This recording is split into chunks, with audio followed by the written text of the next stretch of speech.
Hey everyone, welcome back, and this will be the start of a new series, The Road to Bokur.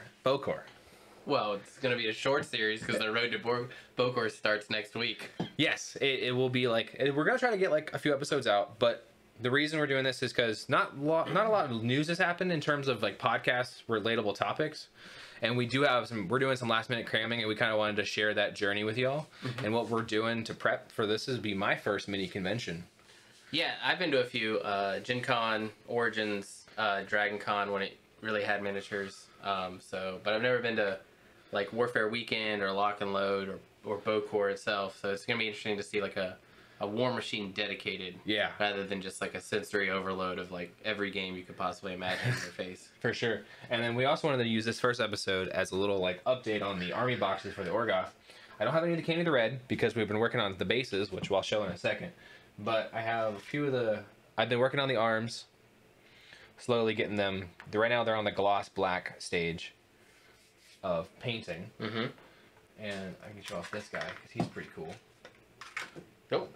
Or just drop him. Yeah. So they're starting to turn out fantastic. And War Budgies had came over and seen the Candy Red, and he fell in love. Yeah, so it looks really good. The pictures don't do it justice. No, now maybe with this new camera, as you can see, we have a new setup. It's pretty sweet. But going into the bases, we were looking for some community feedback on these. So we have this is the one.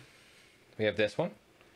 So that one is just one dry brush of rucksack tan over essentially like dark brown primer that I bought. And the second one adds like a khaki. Hang on, let me hold them both up. Yeah. So the second one adds like a khaki color, so it looks like you said it looks more dry. So the wood is a bit drier. Like it's been out in the sun bleached. Yeah, sun bleached. And then this one is I tried some brown ink, and it turned out more red than brown over that color. So it looks like a red oak. Some rich mahogany, if you will. Or acacia, if we're gonna pull the Minecraft card. Acacia. Yeah. Sure. So let us know what you think. If you've seen the shorts on my channel, we're more using this color for the one. But if these two look better with, do you think with the red? I don't have anything candy red, do I? No, not here. But I think this one's my personal favorite. And you like this one because this is the least amount of painting. Yeah, but my favorite though is the red. This one? With the brown ink, yeah. Really? I think so, yeah. Yeah. I can see it, but we'll let the community decide. And then if you want to throw some of these large pieces up. So these are all resin printed by me. We found the files on my mini factory, and these are some of the these are the large bases. Yeah, so these would be for the Warjacks. Yep. So the detail on these came out amazing. You can kind of see all the grooves there on it. Mm-hmm. Turned out real good. We got like special bases for every of the special people, like the Reaver Commanders, the Leader, and then the Warjacks, and then all your troopers kind of have like the average base. Pretty much what you just saw is going to be the trooper base there. Yep. And then in terms of the rest of the video prep we have to do, I know I have not decided on what I want to do for playing, because like I haven't had time to get reps in. I've been either just busy with work and gym or just painting. Well, I think there's going to be plenty of pickup games there, and there's going to be stuff to see. I mean, you can always play Watch Machine, you know? I do learn a lot from Watch Machine. Yeah. I will say that. I mean, it's good, and like some of the highest level players are going to be there. So. Yeah. I think I'm probably going to do some casual pickup games, so if you guys want to play me, more than welcome to come beat me, because that's what it'll be. And neither one of us are playing in the team event, so pretty much our Saturday is going to be running around at the narrative event and then casual play. And doing some vlogging, probably. Doing some vlogging, yep. We'll go over it. Maybe, you know, if there's no one else that's going to put the stream up, I mean, we will. Yeah. You know? I'll bring a whole setup and we can get it rolling. Yep. And then I will probably be bringing my Rhett, as we have here, as we can show off some more models on the new camera. Some incompleted Warjacks. So the Chimera was originally built with 2 left feet, and I got my replacement parts in, so now I have to rebuild it.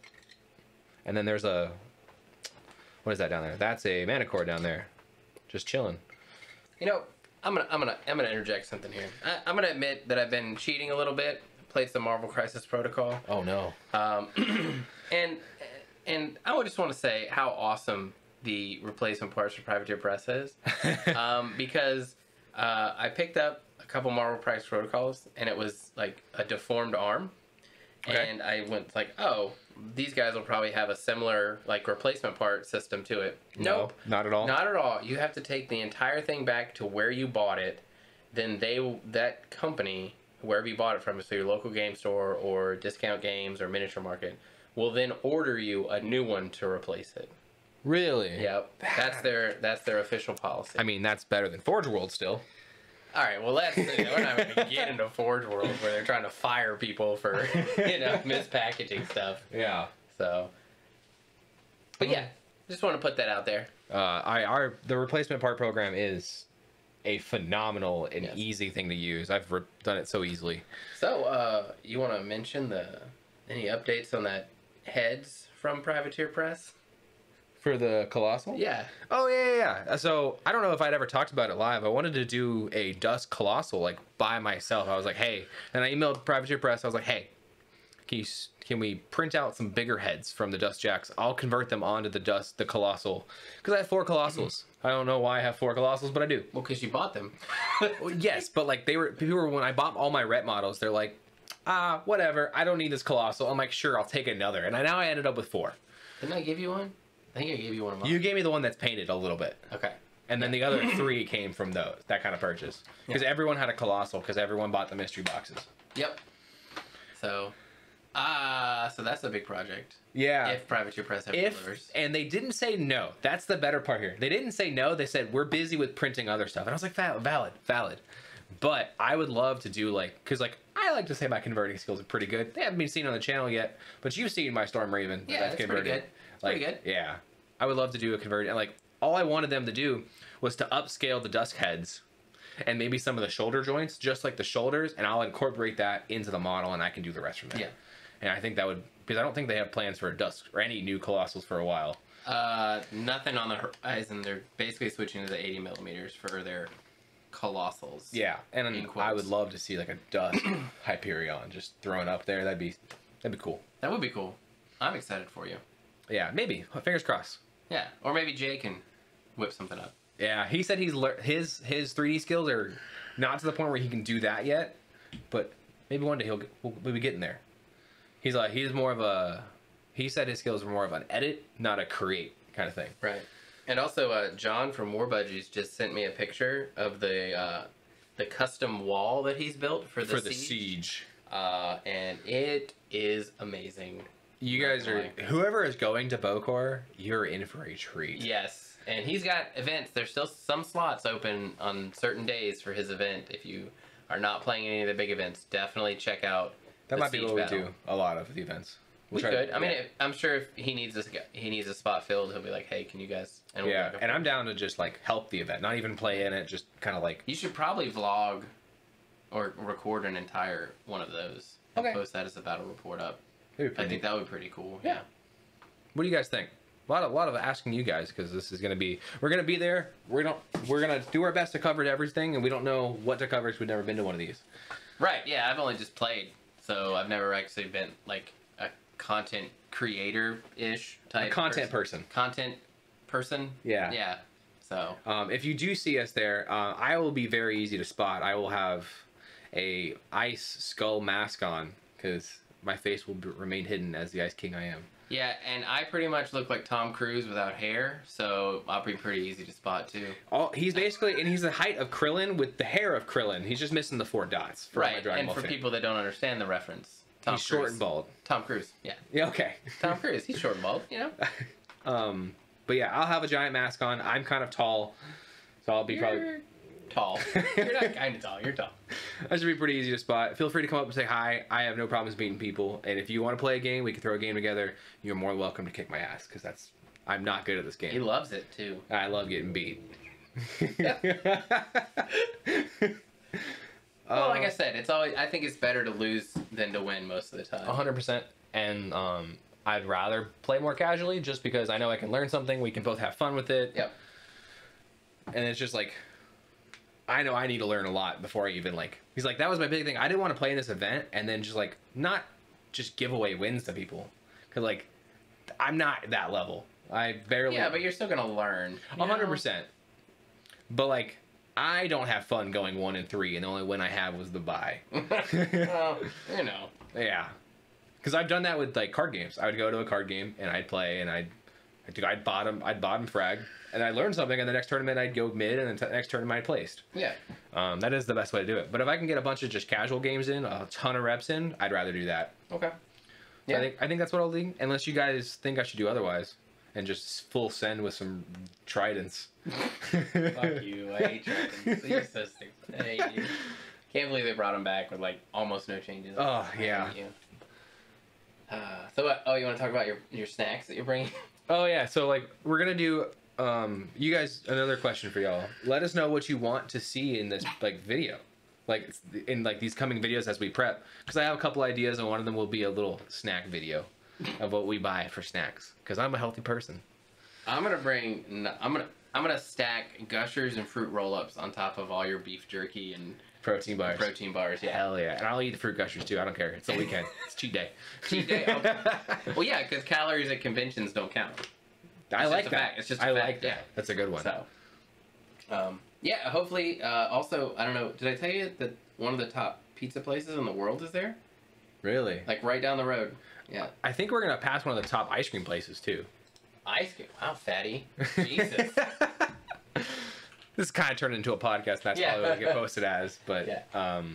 Road to Bokur podcast. Road to Bokur podcast. Yeah. So you're a fatty. You're gonna get ice cream, and I'm a fatty, and I'm gonna get. I saw it on Diners, Drive-ins, and Dives. Like, oh, that show is so fake. Get out of here. Shut up. A couple of these are good. No. So you guys can decide. Is Diners, Drive-ins, and Dives good? Look, that man knows Flavor Town. Listen. So, my story about that guy. You have a story about this guy? Yeah. He actually came. Well, before I joined the military, I worked in restaurants, and he actually came to one of them and did a show. And it's like, you watch the show and it's cool, but then like when it's actually happening, it loses all of its magic. Like Iron Chef, when you realize that Iron Chef is not real and it takes them longer than an hour to do. Man vs. Food, New Jersey. Okay, so this is where you want to go. I don't remember the name of this place, but you could order. It's 8 ice cream scoops, and it's in the, and they put it. Shut up. Jesus. And they put it in the form of an octopus, and they do whipped cream as the tentacles on top, and then you can eat through the different tentacles of the octopus. Okay, so apparently we're going to get pizza and ice cream when we're up at Bokur. So if you guys want to watch that, I will 100% do an eating challenge and crush everybody. I can put it away. I'm sure you could, but like, I don't want to have to deal with you in the hotel room after. You know what I mean? I do have allergies, and it does not go well. You have allergies to pizza or ice cream, or just in It's general? usually got cornstarch or soy in it. Oh, you're allergic to that? Technically, I just get an upset stomach. I thought you were a real man. Thought you could handle stuff. No, clearly not. I'm a skeleton, actually. Oh, okay. Well, that works. So if anybody else has any great food suggestions while we're up there, we'll be arriving probably Thursday. So want to grab some dinner. I don't know if there's a meetup, anything like that. We could do that. John, More Budgies is driving up, so us three probably be there around dinner time, maybe a little bit before then on Thursday, and then Friday's the tournament, Saturday, and then we'll head out on Sunday after John's narrative event, because I don't think any of us is going to really do anything on Sunday. So just hang out. Yep. And that's what Erica from TNT was saying. It's just one big War Machine party. I'm like, sounds like a good time to me. Yeah. So that's pretty much it. I think, I'm excited. I am too. I'm glad like we're finally getting to the stages of like we can prep the models to show people, because people still haven't seen Candy Red in person. I know, but they will. They have, and I am very excited. We're also gonna paint. I'm gonna paint one of the what are they called? The Orgon. The Orgons? Yeah, what? like the orc people. The Reaver Commander? No, this guy. Oh, the troll. The troll people. The troll people. Or I don't even know. Hey, None of them are in my shut up! list. Don't make fun of me when you can't even say it right either. Hang on, I'm pulling it up right now. But I'm gonna paint one of them, and each of his arms is gonna be different skin color, and we're gonna kind of judge what people like the most, because we don't know what to do for their final color yet. Yeah, we're really torn on that skin color, because obviously it's red. It's a really rich red, and black trim and gold. But like accent. Red on the Candy Red would just be too much red. Yep. it would blend in too much. And then we thought gray, but then it might get it's too washed out, like it's too simple. Yeah, and then green, you just have Christmas. Depending on the shade of green, yeah. Just be a bunch of Christmas trolls. And then we thought purple, like, gets a good enough contrast, and that's what we're mostly settled on. But I'm gonna paint it up, ask some people. Old core. What? Old core. The old core. Okay. Yeah. I wasn't that wrong. Yeah. Whatever. But yeah, I remember I do like because I helped John a little bit with the wall. I didn't do too much. I just printed some stuff for him. But he came over and he saw he's like, oh, is this the red? I'm like, yeah. He's like, this is sweet. Yeah. Because it's so different. It is. And like the way Jay described it, he's like, I don't like it because it's not painted like a mini, but it is really good. It's not. It's not painted like a miniature. And when you look at it, like that's another thing my buddy who taught me how to paint when I showed him, he's like, I like it, but I don't know why. You know? And he's like, it looks nothing like it. Because it's so shiny in the light. Yeah. So it looks like it's almost like a museum piece in a way. But it's like doesn't have the shading or the highlighting. The light does it all. Yeah. And that's what throws everybody off because everybody's used to painting like, you know. You paint a base coat, you paint a highlight, you wash it or whatever, doing some realm of those steps, and you're forcing the highlights onto the miniature. And this one is just like, there's no highlights, there's no shadows. Like there's a little bit of like zenithal technique on it, like just aiming down and like not hitting all the corners, but like it is mostly just the red. It's doing all the work. Which is like, and like the black and the oranges will have some highlights, or not the oranges, the gold. The black and gold will have some highlights because like I can't do them the same level because that's just too much work. But like they'll have a little bit of highlights, but that red is just, it's the red. Yep. So I think people are gonna be. I'm hoping it makes some waves. I think so. Yeah. I mean, Private Press is gonna be there, so maybe I get hired as a painter. Only do the airbrushing. Yeah. Hand it off to somebody else after that to handle the rest. Well, you just go across the river. Oh, that's true. Yeah. So, and I had this conversation. I had this thought the other night. I was like, man, I painted those Orgoth, and I love that red so much. I don't know what's better than that. Like, I don't even, like, I was trying to rethink my dusk a little bit. Like, how do I spice that up? I'm like, I can't top that red right now. It'll come to you. It will. Or it won't. And, like, I just feel like I did so well on that. I don't know how to beat that right now. Well, you gotta take yourself to the next level. And the only thing I can think of doing is non-metallic metal. Good luck. That's what I said to myself too. Good luck. Like, I hate non-metallic metal. I appreciate the art and the time it takes to make it work, but I don't like it at all. It looks really good on certain things. At certain angles. Yeah, and I don't know that I would do it on War Machine. I've seen a lot of people do. Well, the entire Orgoth. I know. I don't like the Orgoth house scheme. I know. That's why we changed it. That's right. For the better. Yes, indeed. Yeah, Private Press. Just saying. Yeah, Ancient Evil. What did you do? I made an Ancient Evil. Yeah. Made some dudes in like silver and gold armor. Really cool. Yeah. Okay. I did a candy red with black and gold trim. Right. Based off of a Gundam. But not Kador. Better than that. Yeah. We have green glow. That's right. Because we're evil. Yeah. Grr. Okay. Yeah, so lots of questions here. So hopefully people can answer them. Yeah. Post it up in the Discord. Get Easy some peasy. feedback. Yep. Thank you guys for watching so much. This will be up probably the same night as we recorded. And then I hope you guys enjoy the rest of your week. And have a good prep to Bokur as well. Indeed. Hope to see everybody there. Yeah, bye-bye. Bye.